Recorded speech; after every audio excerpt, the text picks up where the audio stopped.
వెన్నెల ద్వారా రాజు గురించి గుండె పగిలే నిజం తెలుసుకున్న కావ్య. షాక్లో అపర్ణ, అనామిక, ధాన్యలక్ష్మి. ఇంతకు ఏం జరిగింది? అసలు వెన్నెల ద్వారా రాజు గురించి గుండె పగిలే నిజం ఏం తెలుసుకుంది కావ్య? అసలు వెన్నెల గురించి రాజు ఎందుకు చెప్పాడు? మరి వెన్నెలకి రాజుకి పుట్టిన బిడ్డే ఆ బిడ్డ? అసలు ఏం జరిగిందనేది వీడియోలో చూసి తెలుసుకునేద్దాం. బ్రహ్మముడి అప్కమింగ్ ఎపిసోడ్స్లో ఏం జరగబోతుందో ముందుగా తెలుసుకోవాలి అనుకుంటే వీడియోని లైక్ చేయండి, ఈ ఛానల్ని సబ్స్క్రైబ్ చేసుకోండి, పక్కనే ఉన్న బెల్ సింబల్లో ఆల్ పై క్లిక్ చేయండి. ఇలా చేయడం వల్ల అందరికంటే ముందుగా చూడవచ్చు. మొత్తం మీరు చూసుకున్నట్లయితే ఇంకా రాజుని అడిగేసరికి ఇంకా వెన్నెల అనే పేరైతే చెప్తాడు.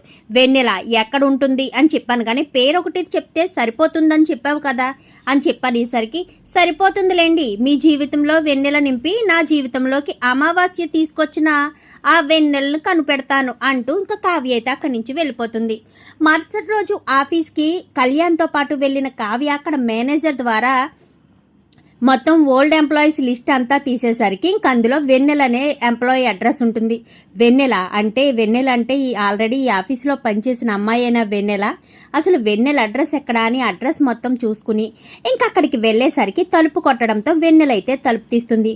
మీరేనా వెన్నెల అంటే అని చెప్పాను, కానీ అవును మీరెవరు అని చెప్పనేసరికి నేనెవరా, మీకు పెళ్ళయిందా అని చెప్పాను, కానీ అయ్యింది, మీరెవరు అని చెప్పనేసరికి పిల్లలున్నారా అని చెప్పాను, కానీ ఎవరండి మీరు, ప్రశ్నల మీద ప్రశ్నలు అడుగుతున్నారు, ఇంతకు మీరెవరో సమాధానం చెప్పకుండా నన్నెందుకు ఇన్స్పెక్టర్లా ప్రశ్నలు అడుగుతున్నారని చెప్పాను, కానీ అడిగిన దానికి సమాధానం చెప్పండి. మీ భర్త ఎక్కడున్నారని చెప్పాను, కానీ ఆఫీస్కి వెళ్ళారు అని చెప్పనేసరికి మీ బిడ్డ ఎవరి దగ్గర ఉన్నారు, ఎవరికి ఇచ్చారు, ఎవరిని పెంచమన్నారు అని చెప్పాను, కానీ రాజ్ సార్ దగ్గర ఉన్నారు అని చెప్పనేసరికి రాజ్ సారా, ఓహో సార్ అని పిలుస్తారన్నమాట అని చెప్పాను, కానీ అవును సార్ అని పిలవకపోతే పేరు పెట్టి పిలుస్తామా ఏంటి అంటూ మాట్లాడేసరికి ఓహో మీ హస్బెండ్ని సార్ అని పిలుస్తారా? హస్బెండా? మీరు ఏం మాట్లాడుతున్నారండి? అసలు ఎవరు మీరు, దేని గురించి వచ్చారు, ఎందుకు నన్ను ప్రశ్నలు అడుగుతున్నారు? మీరెవరో చెప్పకుండా ఇన్స్పెక్టర్ దోషిని అడిగినట్టుగా ప్రశ్నల మీద ప్రశ్నలు అడుగుతున్నారు, అసలు మీరెవరో చెప్పండి అనగానే నేనెవరో నీకు తెలియాలి అంతే కదా అని చెప్పాను, కానీ అవును మీరెవరో నాకు తెలియాలి, మీరెవరో తెలియకుండా మీరు అడిగే ప్రశ్నలకు నేను ఎందుకు సమాధానం చెప్తాను? నా బిడ్డ గురించి అడుగుతున్నారు, నా భర్త గురించి అడుగుతున్నారు, రాజ్ సార్ గురించి అడుగుతున్నారు, అసలు ఎవరు మీరు, మీకేంటి సంబంధం అని చెప్పాను, కానీ ఇంకా కావ్యకైతే చాలా కోపం వస్తుంది. అడిగిన ప్రశ్నలకు సమాధానం చెప్పకపోవడం, రాజ్కి తన బిడ్డనే రాజ్ బిడ్డగా ఇంటికి తీసుకురావడం అంటే ఏదైనా సంబంధం ఉందా అన్న కోపంతో కావ్య కోపం వచ్చి ఆవిడ చెంప చెల్లుమనిపిస్తుంది. ఒక్కసారిగా వెన్నెల షాక్ అయిపోతుంది. అసలు ఎవరండి మీరు, మీరే వచ్చి ప్రశ్నలు అడిగి మళ్ళీ నన్ను కొడుతున్నారు, అసలు ఎవరు మీరు అని చెప్పాను, కానీ ఎవరా, నీ బిడ్డను ఎవరికైతే ఇచ్చావో ఆయన భార్యని, ఆయన్ని అడిగితే చెప్తారు అని చెప్పాను, కానీ అంటే రాజ్ సార్ భార్య మీరు అని చెప్పాను, కానీ అవును అని చెప్పాను, కానీ సరే మీరు రాజ్ సార్ భార్య ఓకే, ఎక్కడికి ఎందుకు వచ్చి నన్ను కొడుతున్నారు, నా బిడ్డ గురించి ఎందుకు అడుగుతున్నారు అని చెప్పాను, కానీ మరి మీ బిడ్డ ఎక్కడ అని చెప్పాను, కానీ నా బిడ్డ అని చెప్పి ఇంకా ఆలోచిస్తూ ఉంటుంది.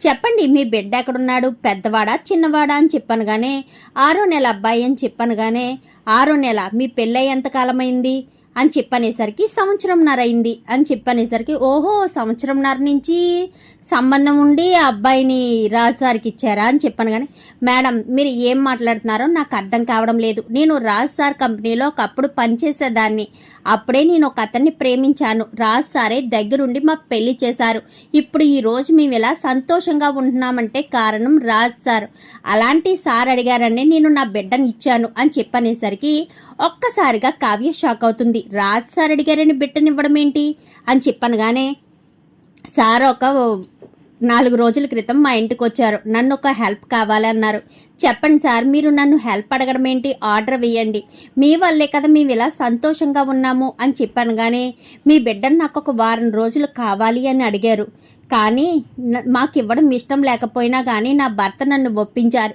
రాజ్ సార్ వచ్చి బిడ్డను అడిగితే ఇవ్వనని చెప్తావేంటి, ఈరోజు మనం ఇలా సంతోషంగా ఉన్నాము అంటే దానికి కారణం సారే కదా, సారే లేకపోతే మన ఇద్దరి పెళ్ళి జరుగుండేదా, ఒక్కసారి ఆలోచించు, సార్ దగ్గరే కదా బాబుండేది, బాబును సార్ జాగ్రత్తగానే చూసుకుంటారులే అని చెప్పి మా ఆయన నన్ను ఒప్పించి మరీ సార్ ఆ బాబుని ఇంటికి తీసుకొచ్చారు అని చెప్పనేసరికి ఎందుకు తీసుకొచ్చారు, అసలు దేనికోసమో మీరు అడగలేదని చెప్పాను, కానీ సార్ని నేను ఎలా ప్రశ్నిస్తాను మేడం, సార్ అడిగారు, నేను బాబుని ఇచ్చాను అంతే, అంతకు మించి నాకేం తెలీదు. సార్ని ప్రశ్నించే హక్కు అధికారం మాకు లేదు కదా మేడం అని చెప్పాను. కానీ సరే ఈ మాటే మా ఇంటికి వచ్చి చెప్పండి అని చెప్పనేసరికి, మీ ఇంటికి వచ్చి చెప్పడం ఏంటి మేడం, సార్ ఏం చెప్పలేదా అని చెప్పాను. కానీ సార్ ఏం చెప్పారో ఏం చెప్పలేదో తర్వాత విషయం, మీరైతే ముందు మా ఇంటికి రండి అని చెప్పనేసరికి సరే అని ఇంక వెంటనే కావ్య చేయి పట్టుకుని అయితే ఇంటికి తీసుకొస్తుంది. అందరూ హాల్లోనే కూర్చుంటారు. ఇంకా కూర్చోవడంతో ఇంకా కావ్య అయితే వెన్నెల తీసుకురావడంతో సుభాష్ అయితే చూసి, ఏంటి వెన్నెల ఎలా వచ్చావు అని చెప్పాను. కానీ ఏంటి మామయ్య గారు, మీకు కూడా వెన్నెల తెలుసా అని చెప్పాను. కానీ తెలుసు కావ్య, మన ఆఫీసులోనే సంవత్సరాల క్రితం పనిచేసింది, తర్వాత తనకు పెళ్ళయింది, ఆ పెళ్ళికి మేమే కదా దగ్గరుండి చేశాము అని చెప్పాను. కానీ అవునా, సరే అని చెప్పి ఇంకా కావ్య అయితే ఆలోచిస్తూ ఉంటుంది. ఏంటమ్మా కావ్య, వెన్నెలను తీసుకొచ్చావు, ఆలోచిస్తున్నావు, అసలు ఏం జరిగింది, వెన్నెలకి ఇంటికి ఏంటి సంబంధం అని చెప్పి సుభాష్ అడుగుతుండగానే రాజ్ అయితే బాబుని తీసుకుని కిందకు వస్తూ ఉంటాడు.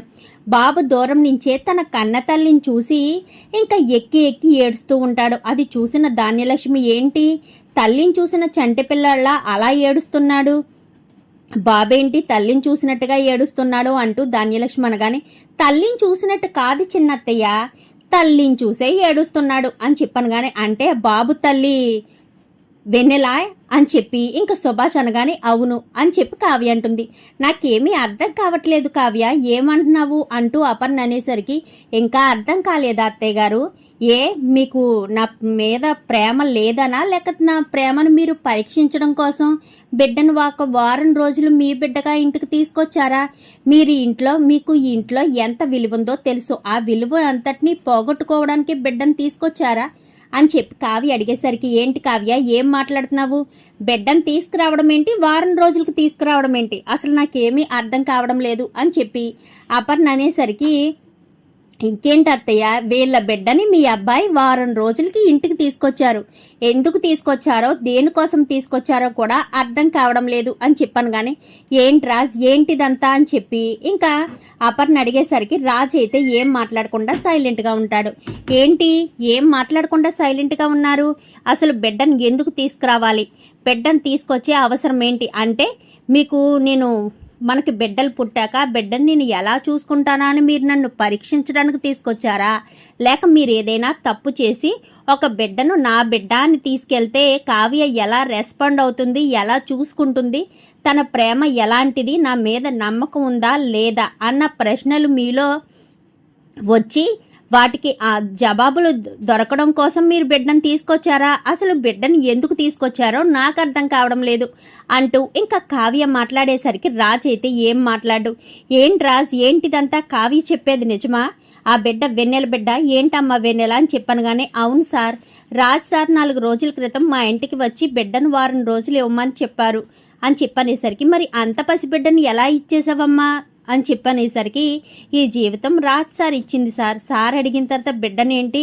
మా ప్రాణాలైనా ఇచ్చేస్తాం, ఎందుకంటే మేము ఇలా ఈరోజు ప్రాణాలతో సంతోషంగా ఉన్నామంటే కారణం రాజ్ సార్, అలాంటి రాజ్ సార్ బిడ్డను అడిగితే ఇవ్వలేనా, అందుకోసమనే నేను నా భర్త కూడా అడ్డు చెప్పకుండా బిడ్డను రాజ్ సార్ చేతిలో పెట్టాము అని చెప్పి వెన్నెల చెప్పడంతో సుభాష్ అయితే రాజుని అడుగుతాడు, ఏంటి రాజ్ ఏంటిదంతా, అసలు నువ్వు వెన్నెల బిడ్డను ఎందుకు తీసుకొచ్చావు, ఏ అవసరం మీద తీసుకొచ్చావు, వారం రోజులకి తీసుకురావడం ఏంటి రాజ్, అంటే కావ్యను ఇష్టం లేక తీసుకొచ్చావా, లేక కావ్య ప్రేమను పరీక్షించడం కోసం తీసుకొచ్చావా అంటూ ఇంకా సుభాష్ అడిగేసరికి, చెప్పు రాజ్, కావ్య అడుగుతుంది కదా, తన ప్రేమని శంకిస్తున్నావా, లేక నీ మీద ఎంత ప్రేమ ఉందో నిరూపించుకోవడం కోసం చేస్తున్నావా అని చెప్పి ఇంకా ఇందిరాదేవి కూడా అడిగేసరికి రాజ్ అయితే అలా చూస్తూ ఉంటాడు.